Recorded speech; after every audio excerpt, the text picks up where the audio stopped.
A patchwork of textiles greets Suzi Hokonson as she surveys a multitude of fabrics that she has collected over the years. As a self-described textile artist, folk historian, and political social justice activist, Suzi has been involved in quilting for 33 years. I love finding old quilts and helping people restore them for their family treasures. I love finding old pieces and making them to art pieces myself. I went to Paducah and got trained as a national quilt appraiser, and I learned that a quilt is worth what it can be replaced for at a second-hand store or what you spent on the fabric. So I didn't return to get certified, but I spent a couple years coming up with a do-it-yourself fabric framing method, so you can take any kind of textile and hang it on the wall. The idea of developing a do-it-yourself process for fabric framing of needlework was a natural progression of someone who has a deep affinity of working with textiles and with people. I do a lot of consultation in my home. People bring any kind of family heirlooms they have, and I just give them lots of ideas of what to do with them. And I came to realize the love, the creativity, the time put into these beautiful, beautiful family heirlooms, and then they've been lovingly used over the years, and they get holes in them, they get raggedy parts to them, and actually they're priceless. There's just wonderful, wonderful stories. I had put an ad in the paper a number of years ago and got some crazy quilt squares. The woman didn't want them. Her mother had made them before she came to the States, and she'd been scheduled to come on the Titanic. The ship was overbooked, so she did not get to come. And I've got these 6 gorgeous squares, of which I've finished 2 of them in this method. And the silk has shredded because of the salt in the silk, which made the dresses rustle. This is a sample of the crazy quilt where the silk has been weakened by the salt in the fabric, and it's completely shredded off here. You can see this one is shredded off. And what I do is lay a light piece of netting on top and tack it on from the back side, and then it will make these holes. They're completely missing there, but makes it stable.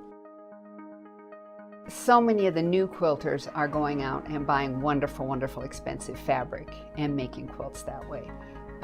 Many people buy kits. I think creativity has gone out of our culture.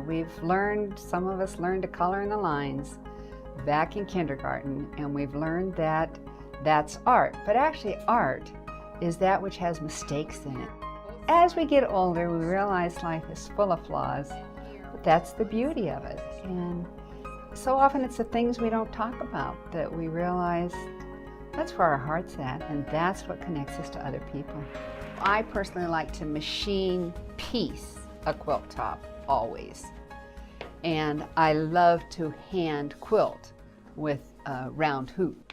I like to hand quilt by just putting the needle in from the back side, put the needle up, take only like 2 threads of the fabric, go back down and go maybe 3/8 of an inch, come back up, take another 2 threads of fabric. So you're only doing half as many stitches, but it looks tiny.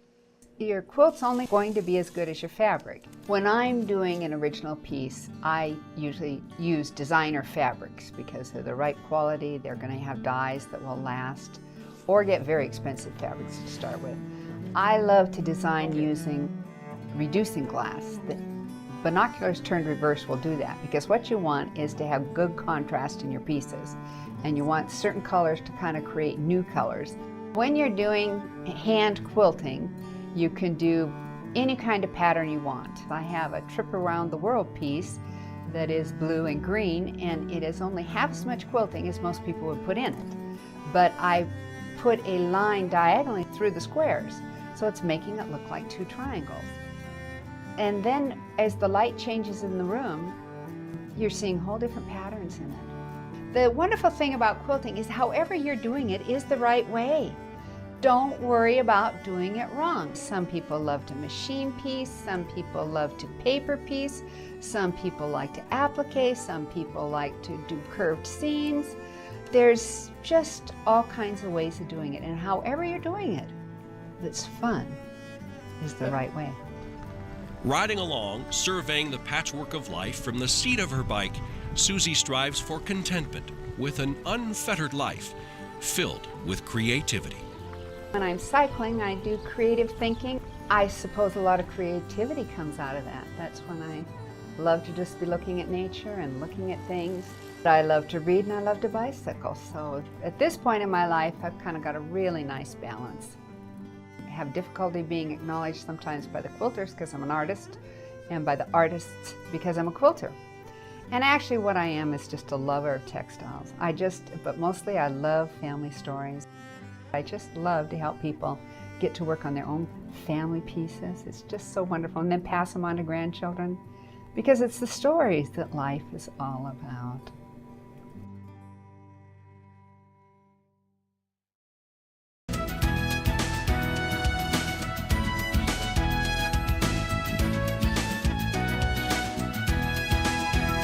If you have an idea for Northwest Profiles, send it to KSPS TV, 3911 South Regal, Spokane, Washington 99223.